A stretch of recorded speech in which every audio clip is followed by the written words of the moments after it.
Sean C. Phillips here, and welcome to my February 1st DVD update, where I talk about all the DVDs and Blu-rays I've gotten over the last, I think it's about 3 weeks or so. And I know last time I did it in front of the other setting, now it's another new setting. I can't do it out where I would normally do it because it's in the garage area. And, well, I did a test to see if, you could hear it, and it's like 2 a.m., and I don't want to risk, having the police called if they, hear me doing this the way I do it. But, yeah, the last, there hasn't been a whole ton of stuff that came out that was, like, new or things like that. Coming up, though, in the next, I think, probably month or so, there's a lot of stuff coming out. A lot of these are things I had already seen, that's why they haven't been opened yet, or I just got them. Let me see what I got today. The ones that came out today that I just got. And a lot of people really dislike this. For some reason, I always liked it. It's a Brendan Fraser film, Monkeybone. And it's actually from the director of Nightmare Before Christmas. A lot of people always thought that Tim Burton directed it. He came up with like the ideas and the story, but Henry Selick actually directed it. And it's the same kind of vibe to The Nightmare Before Christmas, only a little bit weirder. And it's Brendan Fraser's character gets sucked into, he's like an animator, and ends up getting sucked into his own world with this crazy monkey, and the crazy possessed version of him comes back into the real world, and it's him basically crazy. And I don't know, I always thought this was a fun movie. It's definitely not for everybody, and a lot of people aren't going to like it, but if you like really weird stuff, and you like Nightmare Before Christmas and that style, kind of weird, crazy stuff, you'd like it. The one thing is I have to keep the DVD because that's the pain with some of these lately, is they don't put any of the features at all. So it's like, I don't know if I need to keep it, but I'm like, well, it's just a pain. Now this one I really liked. I think Ryan Goslin should have gotten an Academy Award nomination for this. And I think the movie really, I think Albert Brooks really should have got the supporting for, not just the Golden Globes, for the Academy Awards as well. But, its drive, and I don't know, the trailers and stuff kind of market it to make it look like it's like a race car driver, or they kind of market it like it's something different than it is. It's actually Ryan Gosling. It's not something you can totally explain real simple. It's done very much like an 80s film. The music is done to be like, it's like real 80s style music. The whole vibe of it, and has like scenes with him walking for like 5 minutes with a cool song, but he's a stunt car driver for films, and he ends up in some situations that aren't so good, with mobs and all kinds of things, and he ends up meeting this girl, and he ends up having to try and protect her and her son, and all these things, and it's so well done, very difficult to explain, to give it justice, but it's definitely one that I really liked, really thought that it should have gotten a nomination, at least for, Albert Brooks, because Albert Brooks, he did so good in this. And compared to the other things he did, which was more comedy, he really did an amazing job. I loved Albert Brooks in the movie Mother, which is one that people don't talk too much about. And I also got To Kill a Mockingbird, which, I haven't seen this in years, but I remember really liking it. I know some people probably won't want to watch it because, it's something they talk a lot about in school. And sometimes people are like, oh, I don't want to talk about stuff. Sometimes it reminds you of school, because they always talked about this in school. Just like, Catcher in a Rye. And certain things in school were always kind of books or movies that were talked about. But this was a really well done movie. Now this one I got because Best Buy had that trade-in thing. I think it's over now. I'm not 100% sure, but it was if you bring in a DVD, it was basically any DVD, you could trade it in for a Blu-ray. And for the most part, I think it worked for everything. They said it wouldn't work for some, but the problem was, you had to use them all at once. But this one I would have gotten anyway. It only came down to like $12, and it was 50-50. It's not one that I absolutely loved, but I will watch it again. The next one, and this one I really did like, and if people are saying why aren't they open, I just got them and haven't gotten to watch them again. I saw them in theaters though. That's the thing, I end up having a lot of things, that don't get open for quite a while, and then they do after like a year, and I've been doing that lately with a lot of stuff. But it's Paranormal Activity 3, and this is the only Paranormal Activity that I owned. The first one I liked, the second one I didn't care for. This one I really liked. I really liked the twist ending. I liked the whole concept of it. I found out the directors of Catfish, which, had a really mixed reviews, which I really liked. I really thought Catfish was creepy. I thought I could relate to the stalker aspects things. I had a certain person. I had some fans and stuff that are, especially one or two people that have been kind of weird messages. I can understand and can kind of get creeped out by that aspect. So I can get it. I got Catfish and was creeped out by it. Even though it was fake. But this, I really liked the whole concept with doing this as a prequel and with the kids, and they really did a pretty good job making it look old for the most part. You could tell that it was shot on digital. Like a few things looked too good for something that would have been shot in the 80s. So that was the kind of parts, and I don't know if they would have had like all that I don't know if they had night vision cameras in the late 80s. I don't know. I don't recall them really using that technology until things like the Blair Witch and things like that. The next one I got, this was on sale, I think, for $8. And it's a Heath Ledger movie that I never had gotten, which I always really liked, 10 Things I Hate About You. And I think this was done in the story of, I don't know if it was Romeo and Juliet. I don't remember exactly. I never paid attention to what it was done like, but I don't know. I don't have a whole lot to say about some of them. Now, Blockbuster, they all seem to be flopping now. It's just, I kind of knew it, but like they put up a sale that said moving, but I asked them, I don't know what's going on, but they're basically selling everything off, and they're down to like I think $5 everything, and everything's still there. So I'm going to go back in like a week or so, and they said it would be down to like $1.99. It'd be nice if everything was still there and it was $1.99. But this is one I didn't have, Vacancy. I don't know. I haven't watched this in a while. It's kind of, I kind of wish it was Identity. I would like to watch that one again at some point. But Vacancy was the couple, Luke Wilson, who you don't see a whole lot anymore. I don't know what happened. Like all of a sudden, you don't see him in a lot of movies anymore. But it's a couple that ends up going to a rundown hotel, and in the hotel there's all these cameras, and they basically film snuff films killing the couples, and they have to try and survive the night and survive through this ordeal. It was fun. I don't know, I thought it was good. I remember the sequel too. For some reason I remembered actually kind of liking that sequel. The next one I got, and this is one I got for like $5 with that thing, and I don't know, I liked this movie, Just My Luck. It was okay. It was Lindsay Lohan and had all these problems, like she had good luck and things went bad. I know her career is kind of weird now, but I never really had a problem with Lindsay Lohan. I always kind of liked her movies and would watch them. And I saw the new Mission Impossible movie and wanted to watch them again, so I got this mainly just to get the first one. And the first movie, the Mission Impossible, I totally forgot that Brian De Palma directed it, and it had that total feel to it with the shots and the low angles. And I will say, looking at the sequels, they aren't as cool compared to the way he films. I really like Brian De Palma's films. One of my favorite ones was Body Double. I don't know, that one was really cool, and I liked they had that scene in Tower Records and real 80s. I don't know, I really liked that one. Now these ones finally came out. Some catalog titles, and this one, the DVD of it was out of print and really pretty expensive, like $50 or something. Of course, this one, there were no features to begin with except the trailer, and it's the movie with Ed O'Neill. I always say, Al Bundy, Dutch. And I remember that one episode of Married with Children when they went in the video store and you saw the poster for this, and Al Bundy's like, ugh, what a horrible movie. I never forgot that he was like putting down the movie. Because as I recall, the movie did really poorly. And I'm not sure, but I remembered hearing that it did not do well.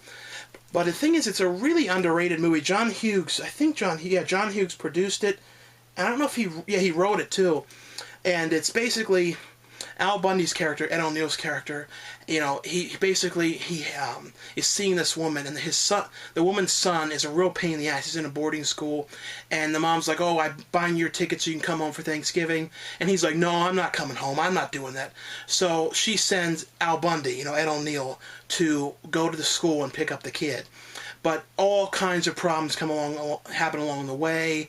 Car problems, every issue in the book. It's one of those kind of movies, but really well done. E.G. Daily has a really funny scene in the movie. I don't know. This is one of those movies that I really like that a lot of people haven't seen, but it's definitely worth picking up. The next one I got. Now this one doesn't have all the features, which is a shame, so I had to keep the other one. And it's the Corey Feldman, which is one of their best movies together. you know, when it was basically them as the full stars, licensed to drive. And it was basically Corey Haim's character was all about getting a car, and he basically goes to take he does the driving test, the paper one, I mean the one on the computer, and he fails it. But then he ends up hitting the computer, and they lose the test results and just presume he passed, because his twin sister, you know, she passed. So like, oh, she did great, I'm sure you did fine. So then he goes and takes the road test, passes that. They end up finding the results and figuring out that he didn't pass. But the parents think he passed, so he's basically having this charade to everyone that he passed when he didn't, and he has no license. So it's all these kind of issues. And I think this was Heather Graham's, one of her earliest movies. I don't know if it was her first, but one of her real early movies. Now this one, a lot of people are going to say, this is the worst movie on, you know, Rotten Tomatoes. But you know what? I find this movie funny. I watched it again for the second time. I laughed my ass off at Bucky Larson. And here's a few takes on what I have feel that is going on with this movie. A lot of people saw those trailers. What are you going to do this week? See Bucky Larson. A lot of people saw that and was like, oh, this is horrible. And basically, just from that, they judged, I'm not seeing that. No way, I'm not seeing that. They also heard some of their friends go, it was horrible. The friends might not have even seen it. And the other problem is they see that Rotten Tomatoes thing, and then they go, I'm not going to watch it because of that. And there's just all these little things, and I really doubt that not many people have even watched it, and people just kind of presumed it's awful. You know, it's not an amazing movie. But when you compare it to things like Step Brothers and some very similar in comedy movies, it's just as funny. I mean, it's a really weird concept, and it's him, you know, basically Bucky Larson ends up finding out, he goes over to his friend's house to watch a porno, and it ends up that his parents are in the porno. And I will say Brendan Hardesty from YouTube is in it. He's great in the movie. I really hope he does more movies. I really like what he does. I thought he was funny in this. And I wish he'd talk about it more, but I know he doesn't because everyone gives this movie such crap. But basically he ends up finding out, you know, that his parents are porn stars, and then he ends up having the idea that he's going to go to Hollywood, and that's his calling, to be a porn actor. So he goes there and basically tries out, and he ends up meeting Christina Ricci's character, who's a waitress, and they become friends. There's some really funny stuff in this movie, really raunchy, just funny stuff. But like I said, most people aren't going to watch this, and they're saying it's total shit. But I don't know. I see a lot of comedies nowadays, you know, that are supposed to be the funny ones, like, and just sit there, you laugh a couple times. This is kind of like the way I laughed at, like, that Dead Man on Campus. There's just certain movies that I just laugh my fucking ass off at. And you know what? It's really nice to go to a comedy where it's just raunchy and it's funny, so fucking funny. And you don't get that a lot. And this, I know everyone's saying it sucks, but you'll laugh your fucking ass off if you let yourself. And the next one I got is Shallow Hal with Jack Black. And this is one from the Farley brothers that I've always really liked this one. You know, a lot of people will be like, well, you're a fat guy, do you like that? You know, I understood the message of the whole thing. You know what I mean? He's basically, Jack Black is he kind of always looks for women just on the look aspect, and kind of if someone's heavy or something, he doesn't want to date him because of those things. And he ends up getting kind of put under a spell by that Tony Perkins motivational speaker character to make him see everyone's inner beauty. And he ends up falling in love with Gwyneth Paltrow's character. Little does he know that she's really fat. But he sees her inner beauty, so it's kind of like everyone around him is seeing her as heavy, but he's seeing her, you know, from the way she, you know, the inner beauty. So it's basically people are giving him a lot of crap, like, what are you doing with her? And he doesn't understand. He, like, gets mad at everybody. I don't know, it's a fun movie. The next one I got is, a lot of people will be like, where'd you get that? I don't know, I always liked this movie. Never Been Kissed. And Drew Barrymore goes back to school writing that paper about how she was never kissed. I don't know, I liked it. Now this one was a little close to home in some ways. And I finally got to watch it, and it's Terry. And it's about the fat kid in, you know, there was aspects that were similar to me. You know, just kind of being the weird kid. I wasn't really that weird. I think I see myself a little weirder than I was. At least, I don't know. But it's basically, you know, he's the kid at school. It's kind of the weird guy. And John C. Reilly is the principal of the school and basically becomes friends with Terry. And he has a group of, like, these kids. A lot of them have mental problems and stuff, but he sees them every day of the week. Each one of them has a specific day of the week. The one guy in it has a real quick scene was the guy Ponch Man from the Retarded Policeman series. I'm sure people would know him if they saw. And, you know, basically they become friends, and it's basically him starting to like this girl who's a real attractive girl at the school, but then she starts to sort of like him. It's all kinds of stuff like that. It's kind of has a Welcome to the Dollhouse kind of feel, only it's not as strange like that as that movie. The next one I got is, this one I forgot to show in the last update, is the Don't Be Afraid of the Dark. It's a remake of, I think it was a 70s TV movie. I don't know, I liked it. It's a new family that moves into a new house, and it's Guy Pearce and Katie Holmes. Never been a huge Katie Holmes fan. I don't know, just never have been. But Guy Pearce I've always liked since Ravenous. Ravenous is my favorite movie with him, I would say. And he's in that new one that looks really cool on the spaceship with the prisoners. But he basically the movie is, sorry if I say a lot, is, you know, they're in this new house, and in the basement, the young daughter goes down there and screwing around. She hears something from the, I guess you'd call it like the fire, whatever that thing is, like the heater or something. I don't know what you say. It was kind of like what was in Home Alone. I don't know what you'd call it, the heating thing, whatever. She hears something from it, so she ends up unscrewing that and letting these little things out. She doesn't see them right away, but they end up talking to her and killing people and stuff. It's that kind of a thing. Now, under the DVDs I got sent this one from Justin Russell. This just came out on Amazon, and I think it's on iTunes as far as I know. You can stream it on iTunes, and it's called The Sleeper, and it's done in the style of like 70s, kind of like Black Christmas, and some of the 80s, like kind of like the babysitters getting the call and all that kind of stuff, all those kind of aspects. And it's about a group of sorority sisters that are basically getting killed off one by one by the sleeper character. And I don't know, I thought this was really well done. I like too at the end. Well, it's at the end, but they have this really good cameo with Joe Bob Briggs. They also have the Drive-In Total on the DVD. And I've always been a huge fan of Joe Bob Briggs, and I hope he does more acting. I like Joe Bob Briggs. It's funny, a lot of the horror movies, and basically me getting into horror movies, has a lot to do with his Monster Vision show, because I used to watch that in like the 4th and 5th grade, and would see so many things like Return of the Living Dead 2 and the Jason movies. And that was kind of the first time I saw a lot of that stuff. And that's kind of what got me into watching all that, is because of that show. I remember I used to have friends over and we used to always watch it. And I don't know, it was just, you know, it's just a kind of like, I always have been a fan of him just because of that. And I hope he does more commentaries. He did them for a while for a couple movies. I really like what he has to say. I think you should do them for more indie movies and stuff.